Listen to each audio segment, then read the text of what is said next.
যদি লিপসিং করে এত দূর আসি তাহলে তো বাহ, এর জন্য ক্ল্যাপ হওয়া উচিত যে আমি লিপসিং করে এত দূর আসতেছি, তাই না?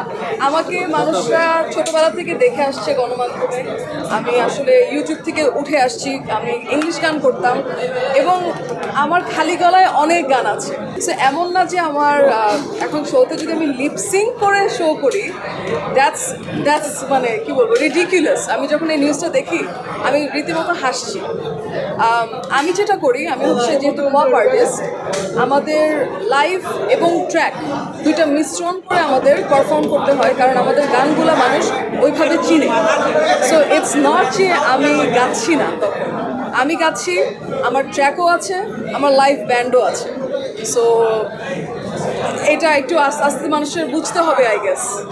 এখনও মানুষরা হয়তো বা জিনিসটা জানে না, যেহেতু ব্যান্ড দেখা হয় বেশি। মেহজাবিন আপু আমার খুবই ক্লোজ এবং আমি আসলে কি বলবো, খুবই পছন্দ করি as an actor, as a person. আমার খুবই পছন্দের একজন মানুষ এবং এটা যখন পোস্টার দেখি তখনই আমি বলছিলাম যে কবে দেখবো কবে দেখবো।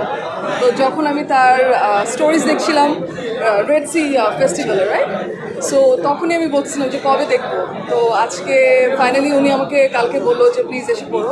তো আমি খুবই এক্সাইটেড, কারণ মেহজাবিন আপুকে ফার্স্ট বড় স্ক্রিনে দেখছি এবং আমরা সবাই জানি উনি আমাদের কত ফেভারিট একজন অ্যাক্ট্রেস। এবং তার সাথে সাথে শিশির ডিরেক্ট করেছে, আদনান আছে প্রডিউসার হিসাবে।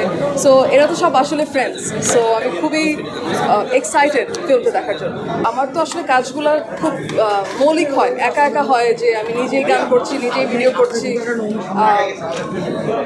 সো মোস্টলি তাই হয়, কিন্তু ফিল্মে খুবই কম করা হয়েছে সো ফার।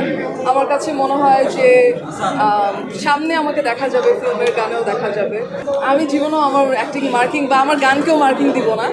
আমার কাছে মনে হয় যে এটা মানুষের কাজ, ওই যে মাঝে মাঝে পছন্দ করবে, মাঝে মাঝে গালি দিবে, মাঝে মাঝে সমালোচনা করবে। এটাই তো আসলে ইন্ডাস্ট্রি অ্যান্ড আমাদের কাজ।